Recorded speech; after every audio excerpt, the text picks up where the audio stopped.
In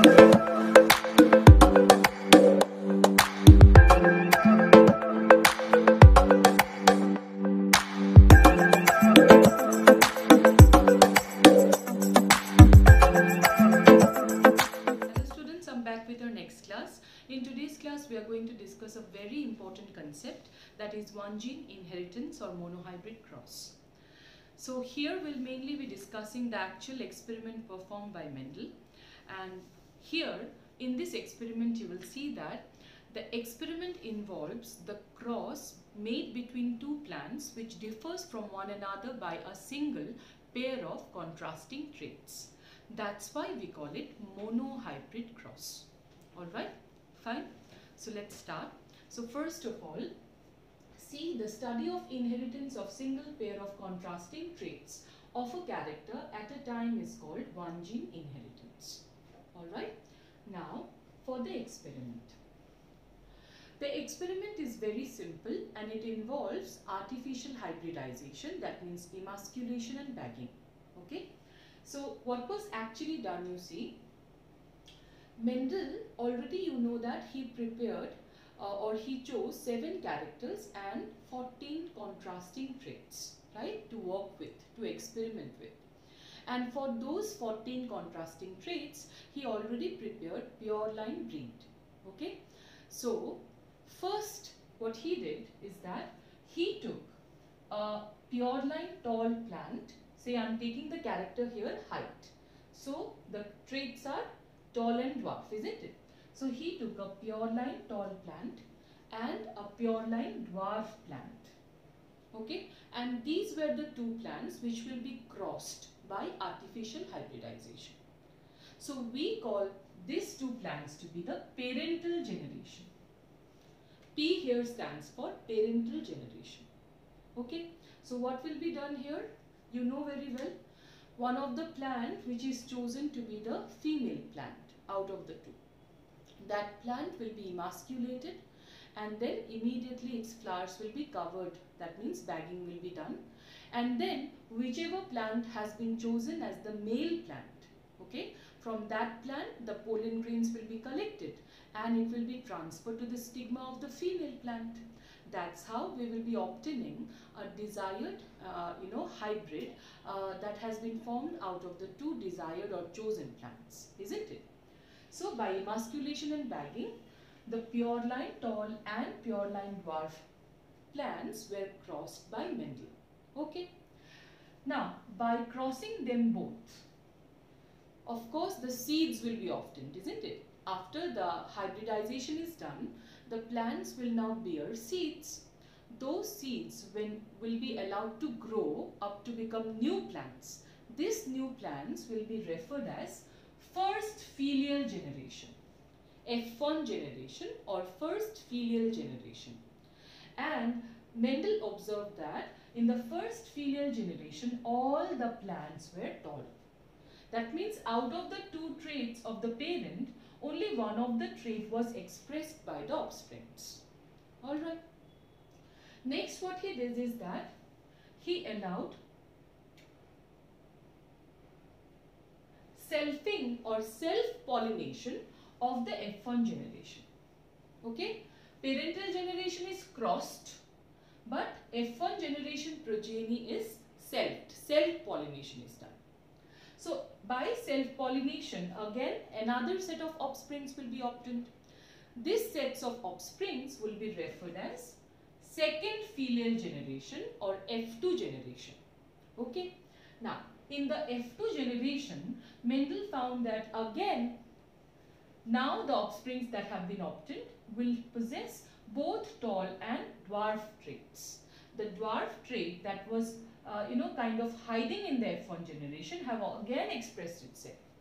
And out of the all offsprings, 3/4 of the offsprings were tall and 1/4 were dwarf. Alright, understood this? Not only for the character height, for many other characters and taking many other contrasting traits, Mendel performed the same experiment. And in every of his experiment, he kind of obtained the same result. That means in the F2 generation, that means in the F1 generation, one of the trait was hiding itself, could not express, and in the F2 generation the offsprings were of both the traits but in the ratio of 3:1. Okay, 3/4 were showing one of the characteristics, one of the trait, and 1/4 the other trait. So the result remained the same no matter whichever contrasting trait he would choose. So after multiple times doing the same experiment, now Mendel had to draw a conclusion for such a result to be obtained repeatedly. So what was the conclusion? That is what you need to understand. This is very important. Okay? So see, first of all, after this experiment, Mendel stated that something stably is being passed on from the parent to the offspring via gametes. Okay? And these stable substances Mendel suggested, or Mendel called them to be factors. Also Mendel said that the factors always remain in pair. Alright, so what is the thing? That something stably is being passed on from the parent to the offspring, and Mendel called them factors, and factors always remain in pair. Okay? Now see, that means I can say that the tall pure line parent has the factors capital T, and the dwarf parent to be, say, small t. Okay. Now, when meiosis will take place, meiosis will have to take place, right, for gamete formation. So, when meiosis takes place, you know that the gametes will be haploid. So, out of the two, only the gamete will possess only one factor, right? The number of factors would reduce to half. So the gamete produced by this parent is having only capital T factor and here only small t factor. Fine. So when these two tall and dwarf parents will be crossed, of course then their gametes will be brought together, right? Capital T and small t will cross, will be brought together and will fuse together, forming the offspring. So we can say that in the F1 generation, all the offsprings are capital T and small t. They have two dissimilar factors, unlike their parents. The parents were having similar factors, but these offsprings in the F1 generation, they have two dissimilar factors.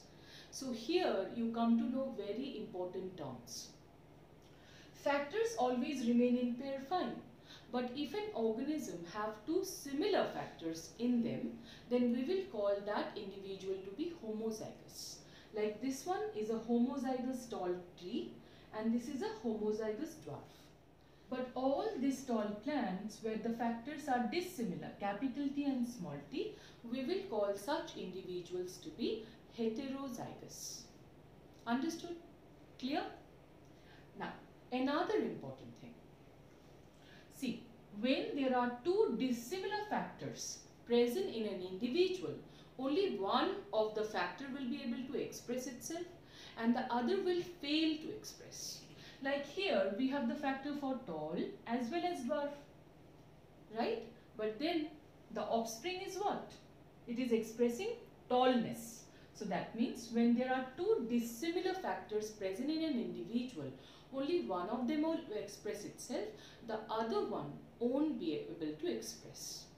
So the one that expresses itself, we will call it the dominant factor, and the one that will not be able to express is called the recessive factor. Alright, so that's how tall is dominant over the dwarf.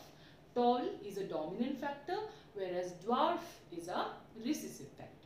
Okay, that's what you have got in the last class. I had told you the 14 contrasting traits and they were dominant and recessive. They were divided, isn't it?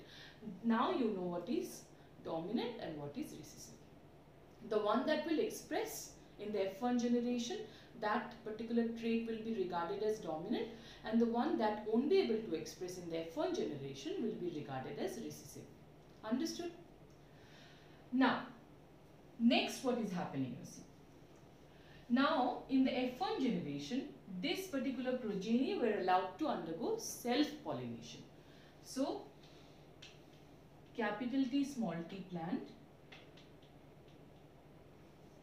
is undergoing self-pollination, isn't it? So that the male and the female, gametes will be from the same plant, right? So in that case, capital T small t is undergoing fusion with capital T small t, the same parent after all.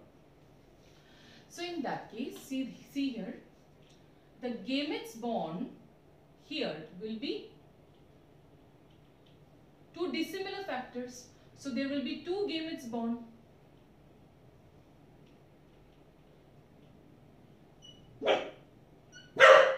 One is capital T, the gamete that possesses the capital T factor, and the other gamete possesses small t factor, right? So now see here, there is, when the gametic fusion will occur, gametic fusion being a random event, there is an equal chance that when fusion takes place, capital T can fuse with this capital T. Also there is equal chance it might instead fuse with the small t. That means there is 50% chance that one gamete might fuse with the other. It's a random event after all. So there is 50% chance this gamete will fuse with this or this. Equal chance, isn't it?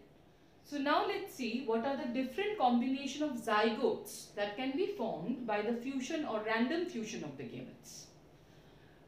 This has a 50% chance of fusing with this. So capital T, capital T. Again this have an equal and likely chance to fuse with this. Right? Likewise,